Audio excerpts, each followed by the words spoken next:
जय श्री राधे। पूज्य श्री सद्गुरुदेव भगवान के चरणों में प्रणाम।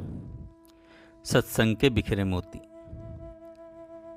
पूज्य भाई जी कहते हैं, एक मनुष्य भगवान से प्रार्थना करता है, भगवान मुझे अमुक वस्तु या अमुक स्थिति अमुक समय पर अमुक साधन से प्रदान कीजिए। दूसरा कहता है, भगवान अमुक वस्तु के बिना मेरा काम नहीं चलता, आप सर्वसमर्थ हैं, जिस प्रकार उचित समझें उसी प्रकार मुझे वह वस्तु दीजिए। इन दोनों में तो पहले की अपेक्षा दूसरा अच्छा है, क्योंकि पहला तो यह भी विश्वास नहीं करता कि भगवान अपनी मनचाही वस्तु अपने मनचाहे समय और अपने मनचाहे साधन से देंगे तो उसमें मेरा हित होगा। इसलिए वह भगवान को वस्तु समय साधन बतला देता है। दूसरा वस्तु तो अपनी मनचाही चाहता है, पर चाहता है भगवान की जब इच्छा हो तभी, और जिस साधन से दें उसी से। एक तीसरा प्रार्थना करता है कि भगवान मैं नहीं जानता कि मेरा हित किसमें है, अतएव जिसमें आप मेरा हित समझें वही करें। मेरी इच्छा आपकी इच्छा के विरुद्ध हो तो उसे कभी पूर्ण न करें। इसमें भी सकाम भाव है।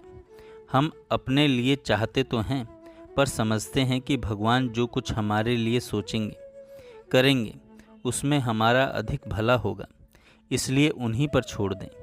यह सबसे श्रेष्ठ बात है। इससे ऊंची प्रार्थना यह है, भगवान तुम्हारा मंगलमय स्मरण होता रहे, उसमें कभी भूल न हो। प्रार्थना का स्वरूप है भगवान के साथ विश्वासपूर्वक अपने चित्त का अनन्य संयोग कर देना। ऐसा हुए बिना भगवान से प्रार्थना होती ही नहीं। प्रार्थना में श्रद्धा विश्वास तो है ही, इनके बिना तो प्रार्थना होती ही नहीं। पर दो बातों की और आवश्यकता है।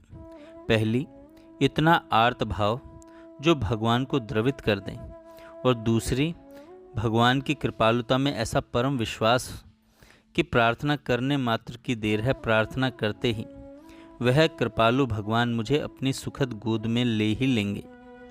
उत्तम चीज़ यह है कि हम भगवान का प्रेम पूर्ण भजन ही चाहें।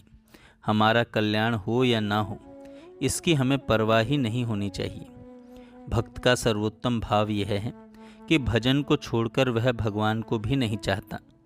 वस्तुतः ऐसा होता ही नहीं कि भगवान मिल जाएं और भजन छूट जाए, पर यदि ऐसी कल्पना करें तो भगवान को छोड़ देगा, पर भजन नहीं छोड़ सकता। साधन की सिद्धि चाहे पारमार्थिक हो चाहे लौकिक, विश्वास करने पर बहुत जल्दी होती है। जो प्रार्थना शब्दों की होती है वह नकली होती है। यों बैठे यों शब्द पुकारें, इसमें तो नकलीपन आता है। प्रार्थना जो मन से होती है वही असली होती है।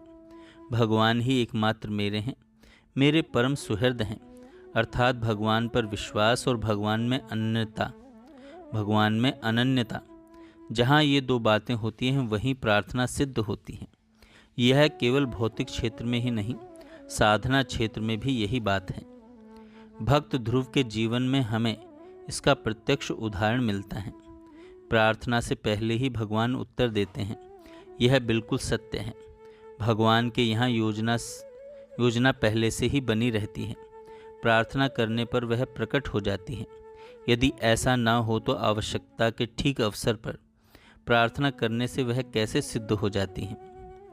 लौकिक पदार्थों के लिए प्रार्थना करना पाप नहीं, पर इसमें हमारा कमीनापन है, ओछापन है।